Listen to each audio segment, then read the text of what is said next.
Hello everybody and welcome back to another 2022 Overwatch League roster breakdown video. We are now moving into the bottom half of the league from 2021.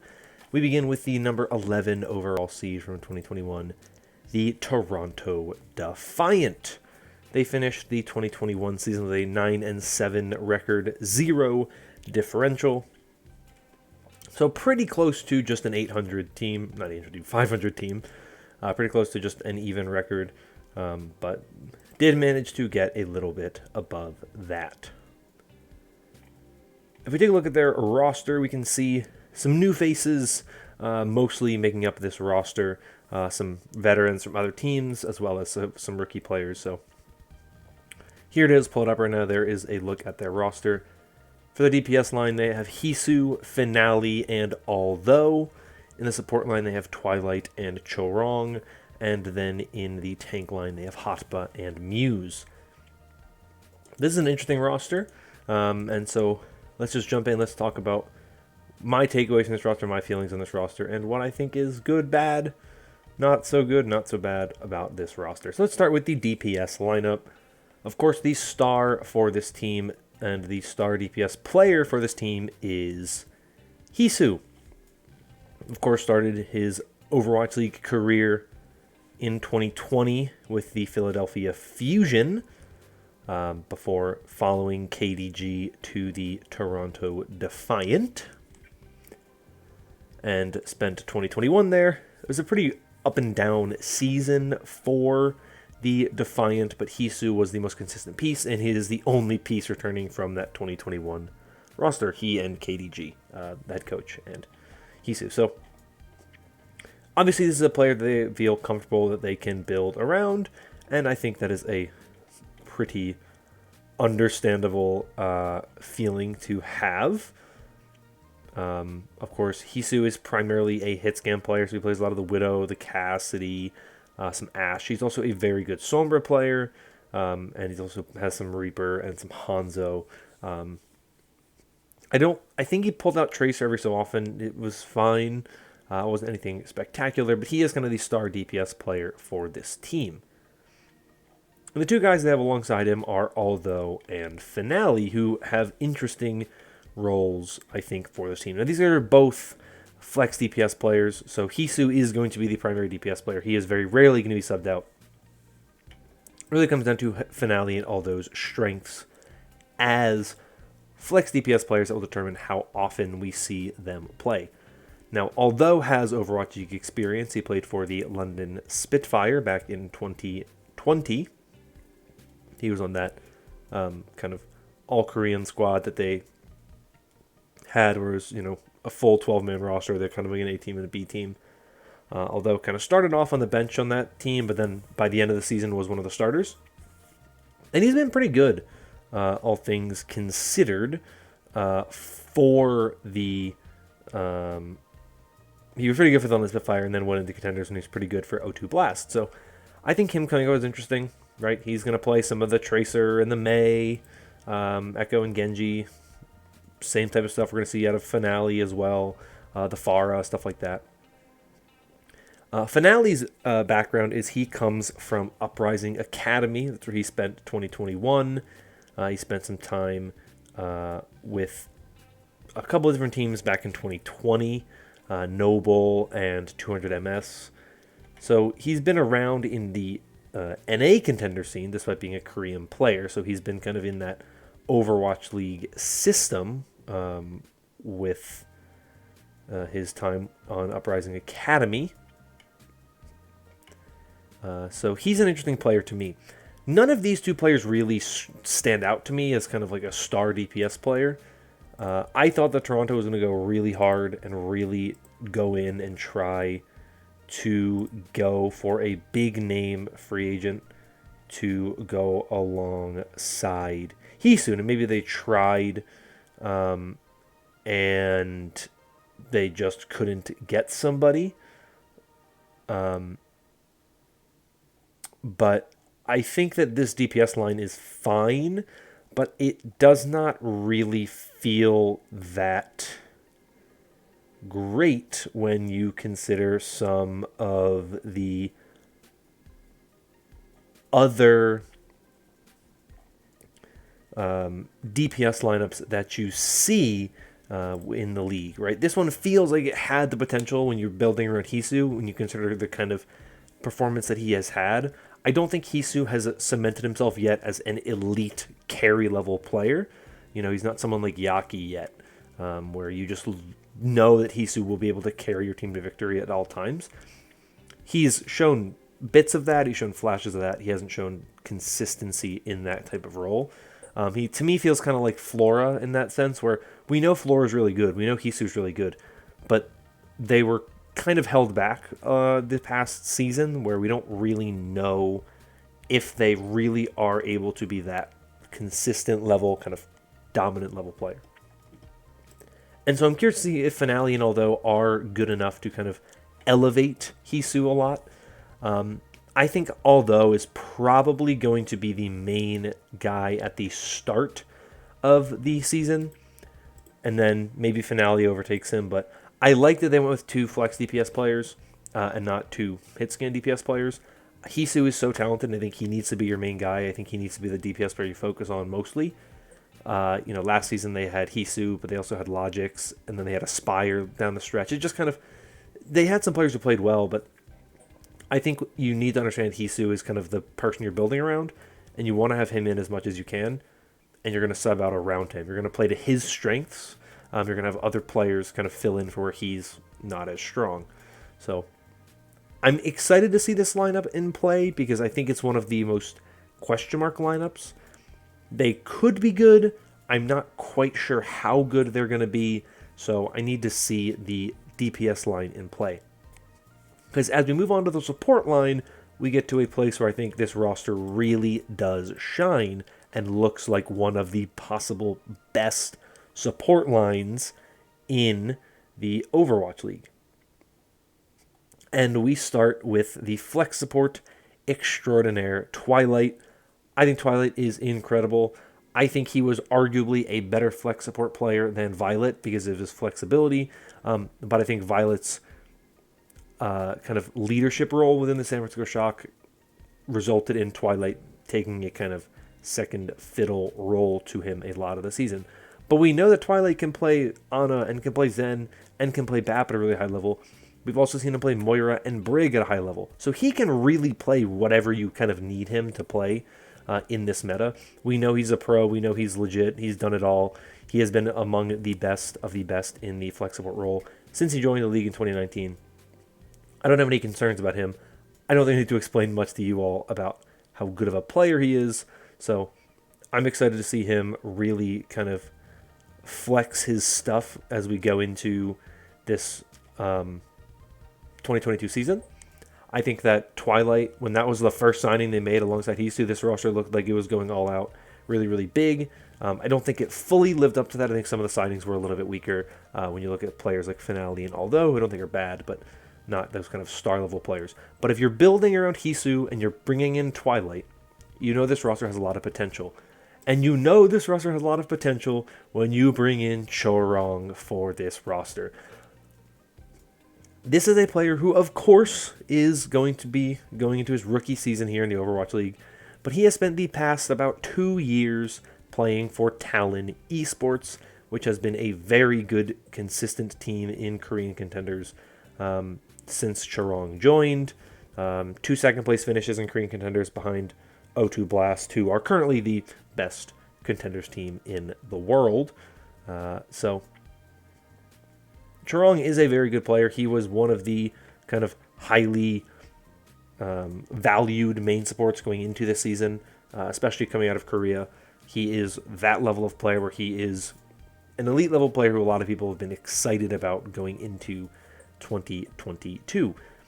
So this support line is, I think, where this roster is going to be excelling. This is I think, the best part of this roster. Now, they are a roster that only has one flex support and one main support. They don't have that double flex support look.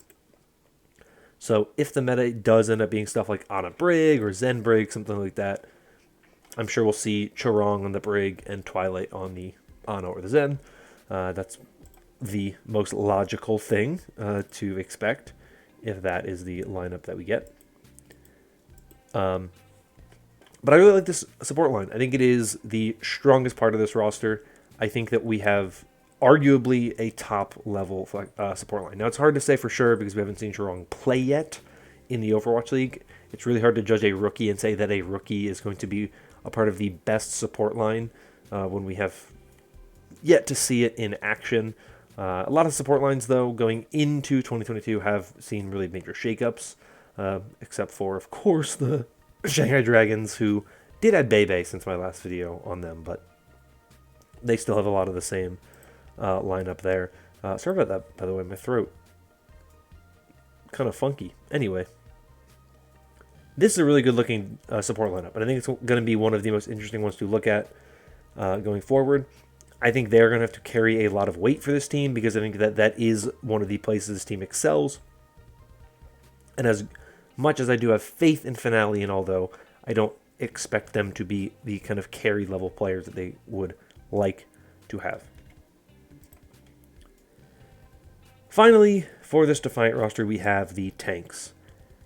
And I honestly feel like this Toronto Defiant tank line is just fine. They have Muse and they have Hotba. I like Muse. I thought Muse had a good season with the Gladiators. It's difficult to necessarily see how well he'll do on another team. Gladiators were one of the top rosters last season. The fact that they replaced him, to me, is pretty kind of telling in a number of ways that they felt like they could upgrade on that main tank role. I thought Muse was good, not great. I think he's an upgrade over Sato. I think Muse is a little more consistent. I think he's a little more reliable on a number of different main tank heroes. I think he kind of has a much wider, diverse play style. But I don't think he's a flashy level player. He's fine. He's consistent. He's good. I don't think he's excellent, and I don't think he is going to be a league-breaking kind of huge play-making main tank. I never thought that was really what he was with the Gladiators. I don't really expect that to be him with the Defiant. The other one is Hotba, who I think is a very interesting signing, because I was surprised when the Fusion signed him. Obviously, they signed him last season because Poco was stuck in Europe, stuck in France, obviously, specifically, but they needed an emergency signing, so they brought in Hotba to be the guy to kind of come in and fill in for them, play alongside Mono, who'd already played alongside. You know the story. So I am surprised that Hotba is now playing for the Toronto Defiant. I didn't expect it. There's other players that I kind of would have expected to get signed ahead of him, but we're here. And Hotba is the player that they went with. Hotba certainly has a long history in the league. He's been around for a very long time. He's been around since the inaugural season. My concern with Hotba is really that I have never felt that Hotba is an elite level off tank. I thought he was going to be really, really good going into 2020. And then I thought he was pretty middling that season. He didn't really do a whole lot. And I thought he was fine with the Fusion this past season. Hotba's kind of value as a player was in his massive flexibility when he could kind of flex onto an off-tank hero and play DPS right back in 2019 and back in 2018. Then Rollock came in, 222 became the meta, and Hotba, I think, kind of dropped down in a lot of ways as a result of that. So for me, I really look at Hotba, and I just think this is a signing of just kind of bringing in a veteran presence who I don't really know how well Hotba will play when he is the only tank that they have. And the same goes for Muse, right? In a style of play where I feel like aggression and, action and being active as a tank player is going to be very important because there's now one less tank to worry about, one fewer player, so picks are way more valuable. I feel like you need a player who's going to be very aggressive and very, very fast. Now, Hotba is an aggressive player. He is definitely on the aggressive side when it comes to tanks. I am more concerned about whether or not, if Hotba is playing, if Hotba is starting for whatever reason, if he's playing, Diva's meta or Sigma's meta, whatever, if they have Hotba in and they run into a situation where, he is having to lead the team, I don't know if I feel confident about his ability to do that, because I've never really felt like Hotba has been the most connected with other players. He's kind of felt like he's done more independent types of things. Now, maybe that's just because the team environments he's been on recently were just not that great. Fusion this past season had very, very good moments. Obviously, they were a playoff team. Very, very good record early in the season. Lots of things they've done very, very well. And that New York team from 2020, I think, was just a mess with no real clear vision of what they were doing. And so, Hotba, maybe in this new team structure, gets a much better play style, plays a lot better, plays more comfortably, and just kind of is able to excel. We'll have to see. This is really my biggest kind of question mark for this roster, is the tank line. I don't really think that this tank line is going to be an elite, exceptional tank line. There's a lot of tank lines right now, especially in North America, that I think are just looking better. I mean, I think Dallas has better tanks. I think the Gladiators have better tanks. So you're already competing with those two. I think, we've yet to see who the Shock's second tank is going to be, but I'd say right now they're winning the main tank battle, and they'll probably be winning the off-tank battle if they get the right guy. We still have teams that, like New York, doesn't have an off-tank yet, so who knows what their situation is going to look like. But I feel like Toronto's roster is pretty decent, but I don't think it's great. I don't think there's enough really star power and really big-name players in this roster that I feel confident in their ability to come up big, have those big moments where they really shine, where we haven't seen that from a lot of these players in the past. So I'm pretty lukewarm on this team. I think that they could be pretty good, but I feel like they're going to be in a very similar position where they were last season, where they're just kind of a middle-of-the-pack team that are pretty good, but they don't really do a whole lot against those really elite-level star teams. They can make some, tournament qualifier type appearances. I don't even remember if they are having those this season. They could maybe compete for some championship stuff in terms of like the tournaments, or maybe they'll play in the playoffs as like a play-in. But I don't think this is a team that's going to be sitting here in the final 4, top 5, top 6 of playoffs. I just don't see it. They have a lot of talent in some areas, but I think they're held back a little bit too much by what I see are just kind of middle-of-the-pack players, where I don't really think this is a roster that excites me in the same way as some of the other ones do. So those are my thoughts on this Toronto Defiant roster. Let me know your thoughts on them in the comments down below. Do you agree with me, disagree with me? I'd love to hear from you down below. But that's going to be all from me for today. If you want more videos like this in the future, consider liking and subscribing. I hope you're all staying safe and staying healthy. And until next time, bye-bye.